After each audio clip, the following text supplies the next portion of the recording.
Hello and welcome to another video. Today I show you how you can operate a big rifle with a small frame body or small or weaker hands.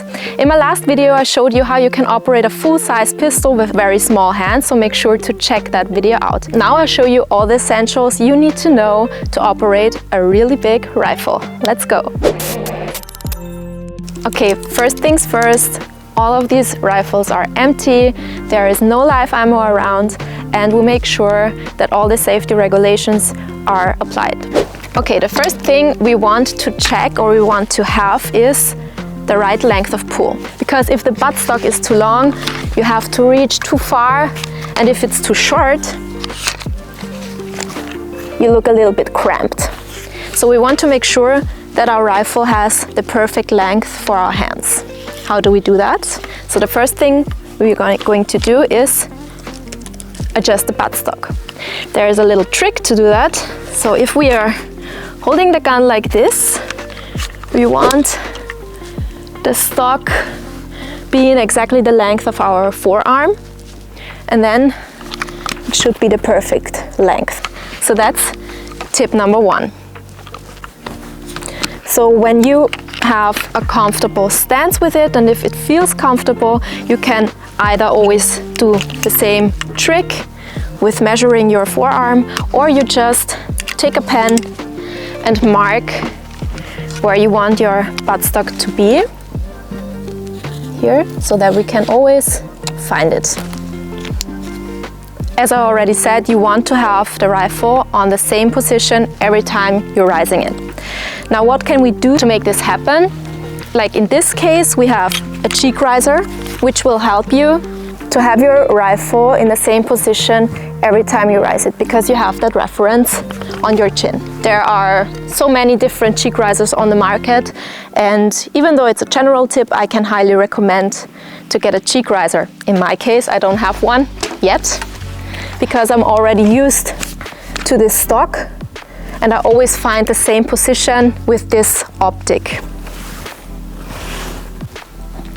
Now there is one essential thing especially small shooters can do. This technique is called lock yourself into your sling technique, and it only works obviously with a sling. Especially beginners ask me all the time, why do you actually need a rifle sling? I mean, we all know several reasons to use a sling, but for our case today, we want to be more steady and stable with our rifle, and we want a mechanical support for our muscles. And we can easily use this sling to support our body to hold the rifle, so that our hands don't have to. Now, how does it work? Let's start with a long sling. Now we want to lock ourselves into the sling. I hold the rifle here, because here it's very heavy. Small shooters know. So we push it here into a shoulder, and then we tighten up our sling as far as possible. And now, I think this was a little bit too much. Okay, and now when we are on our shooting position, we should be able to release our support hand and still be able to hold the gun like this, because as I showed you before, I couldn't hold the gun like this. Now I can, because I'm like locked into the sling. And this is one of my favorite tricks, and one of the coolest things a trainer ever told me is that I can lock myself into the sling, and then every muscle in my hands and arms are released. We really want to make sure that we have this triangle here, so that your muscles don't have to hold the rifle, but actually the sling and your whole body does, which will give you a huge relief on your biceps. And this is so nice, especially when you're shooting for a full day, or maybe you have like a week of classes, rifle classes. This is so amazing. You really have to try this. My sling is from Black Trident, and I love it especially because this works very smoothly and you don't lose any time to adjust your sling properly. Okay, now that we have adjusted the buttstock and we locked ourselves into our sling, what else is now important? When the rifle is loaded, of course, there's a lot of weight in the back, but also in the front, and especially when you're a smaller framed shooter or you have smaller hands or weaker hands, you have to have some support in the front. So if I would hold my gun here and I would do a target transition, you can see that my muzzle is kind of bouncing.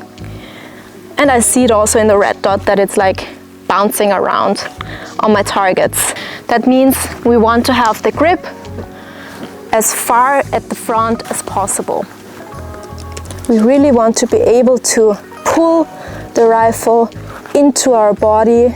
And what I also learned in the past, that it makes a lot of sense to have our index finger like this, where our muzzle is pointing.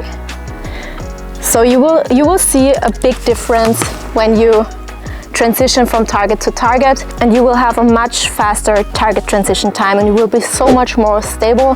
So for me, as a small-handed shooter, this grip makes a lot of sense. I make a C-clamp, but I have my index finger at the front like this, and this will give me the perfect grip. And together with our sling, we are so locked in that nothing can happen, and we can run with the rifle, we can do super fast target transitions, and we will still be stable and not get tired. So the next technique is about stance and body alignment. As I told you, to be accurate and have the best stability, we always want to have a good stance as well. Besides being locked in with your upper body, we also have 2 feet that have to do something. Now, most of the coaches will tell you, put your legs like shoulder width apart. I can tell you, as a small shooter with a big caliber, you need more. So what do? I get in a really big, aggressive stance. I turn my toes slightly outward. If you're a right-handed shooter, left foot is in the front, and this will give you the best position. Now, if I get in my shooting position, I focus on a flexed core, especially the belly button. Focus on your belly button and flex, so you will not have problems with the recoil. Also, your hip will absorb the recoil a lot if you're standing like this.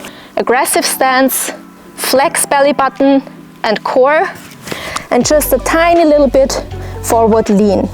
Always be flexible in your knee in the front as well. And now this is the perfect position for a smaller shooter, and we can use the same position to walk. Our upper body doesn't move, but this is how you start, especially when you're a beginner. This will be your perfect stance. Okay, so now we have our aggressive and very wide stance. We have our flexed core. We are locked in with our sling. We have a good grip at the front. And now, what are our arms doing actually? So as a practical shooter, we always want to be small and compact. So we turn our elbows a little bit inwards, also with the right hand. Be very small, very compact, and this will give you good control of the recoil. And we will have a lot of stability, and we will not feel the recoil as much. Make sure you find equipment that fits you. So in my case, I have a grip. This one is from BCM. That will get smaller and thinner at the top where my hand is located.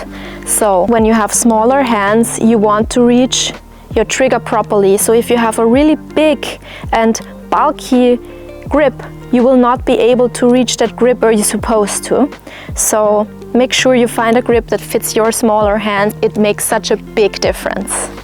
One big issue in smaller frame shooters is reloading or loading a rifle.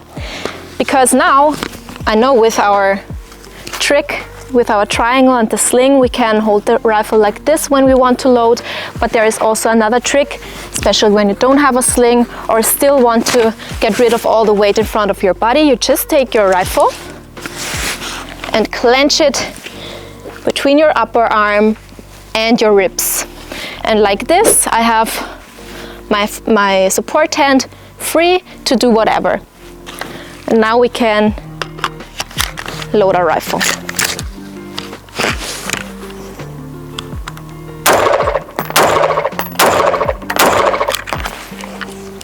Now the next problem that smaller frame shooters usually have is operating the charging handle.